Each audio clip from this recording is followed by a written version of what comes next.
Hello, peoples, YouTubers, whoever's watching. There's the infamous Buggy again. Sadly, as I was out and about running around yesterday, my back plate to my clutch broke. So now I'm forced to pull things apart and put the 22 horse motor in here.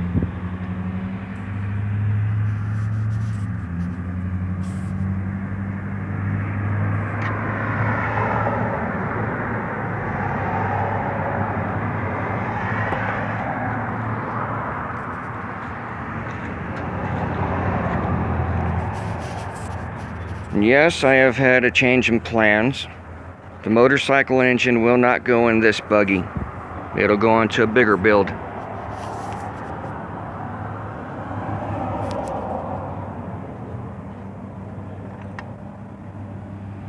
You can see that big old crack right there next to the shaft for the driven clutch. The only thing that held it together was my little mount bracket for the exhaust.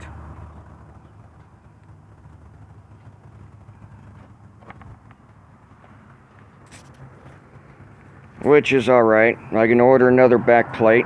No big deal. Also, the sprocket that is at the bottom was already chewed up, and the chain has been overstretched over time, and it was time to be replaced anyways. My last adjustment to tighten up that chain was putting 2 washers under the back of the motor where it's bolted on.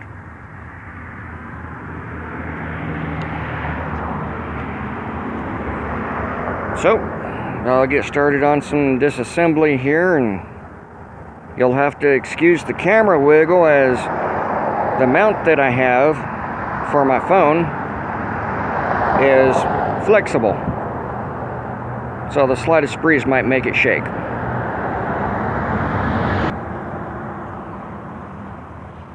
I'll start with removing the cage on the back and the mud flaps and probably the fenders. And excuse the noise going by if you hear anything. We've got a lot of traffic out here.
so we go the other way.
I forgot I had bolts running through the back side of the fenders where them brake lights are.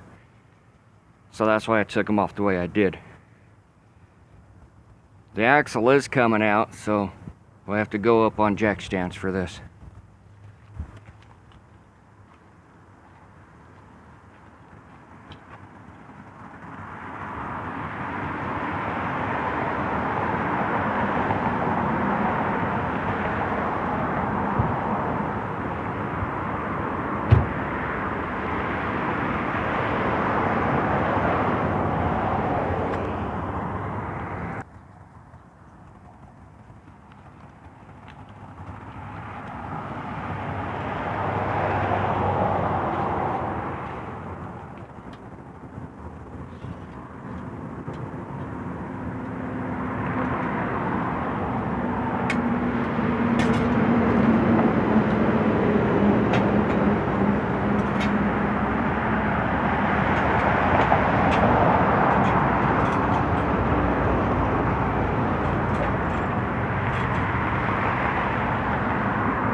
There we go. Little different camera angle.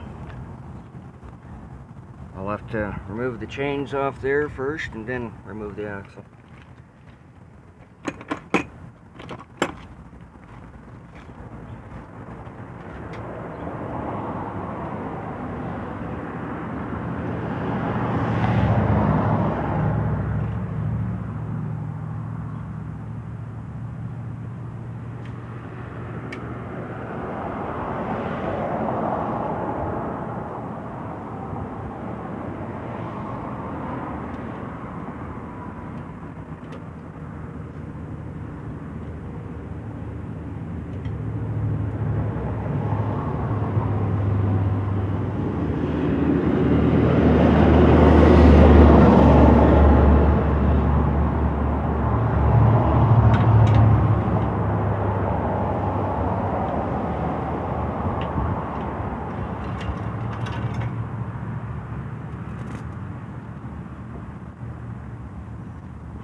Got to get some deeper sockets.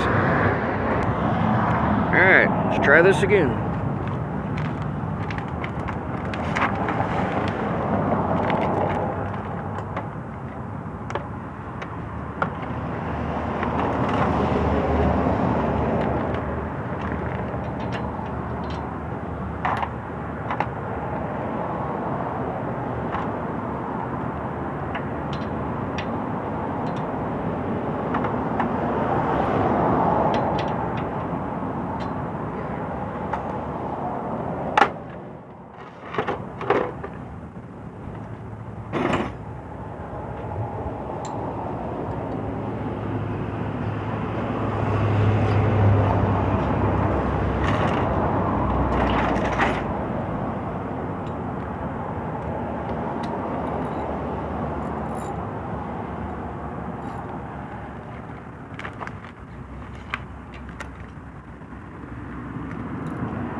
I'm not going to bore you with removing those bolts, as some of them are a little snug.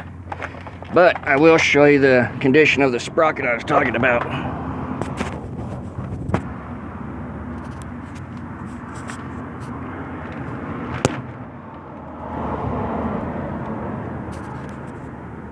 That's the input sprocket to the rear end.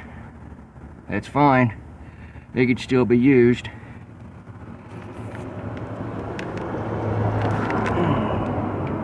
This sprocket went to the rear end, so it's the output side of the jack shaft. This one come off the torque converter.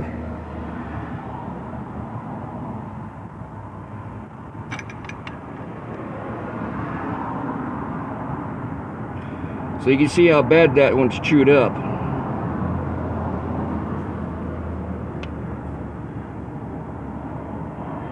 There's actually enough to deform it a little on the sides.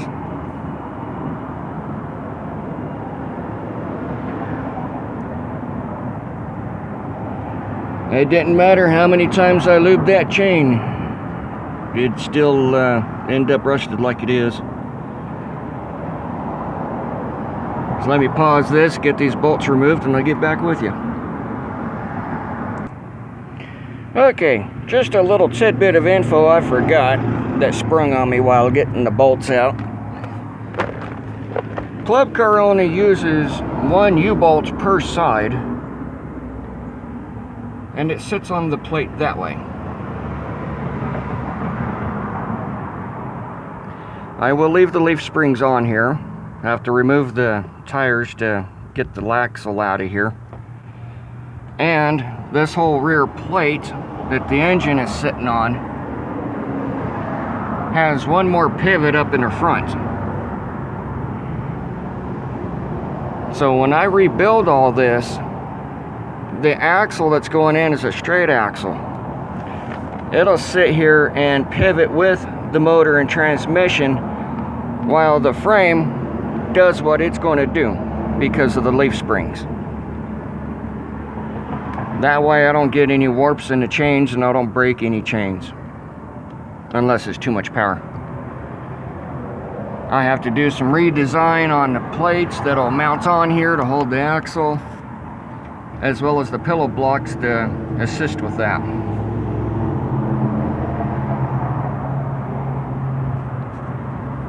So, just a little bit more, I'll have the tires off and brake lines loose, and should almost be ready to pull that out. Be right back. Alright, tires are off, shift cable is let go. Now I get to wrestle that thing out.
And there we have it, one club car golf cart axle.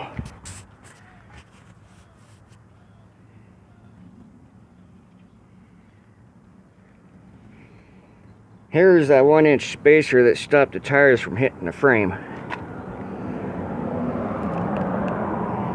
It used the original holes for the hubs of the axle and then just extended it out. I got those off eBay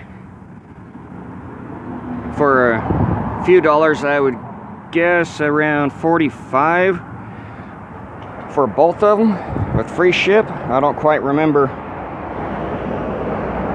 If you need spacers, get on eBay. Make sure you know your bolt pattern and stud spacing on them. These are 4x100, so it's 4 lug on the studs, and it's 100 millimeter from this stud to this one. Same thing on the hub.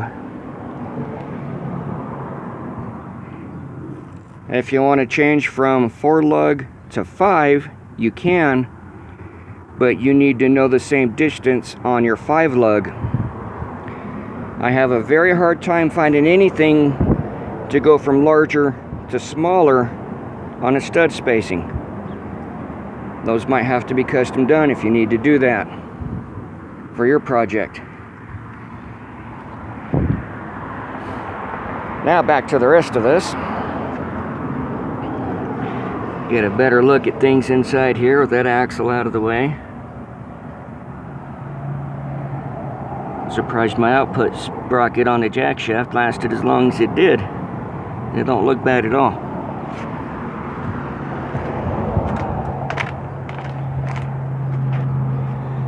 Now the other one, the input to the jack shaft,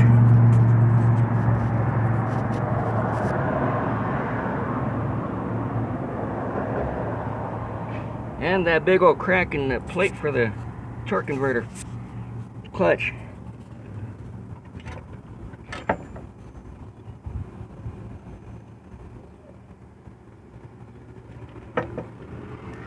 I'm surprised that did what it did. Now, like I said, this whole frame assembly the motor's sitting on is completely independent from the springs. So I have a lot of fabrication work to do to get that bigger motor, the transmission, and the straight axle in there. Give me a few days. We got the state fair starting up the end of this week. Today is July 26th of 2018. I'll have more to come as I get getting other stuff done. Mouse in the Falls, signing off for now. Catch you in the next video.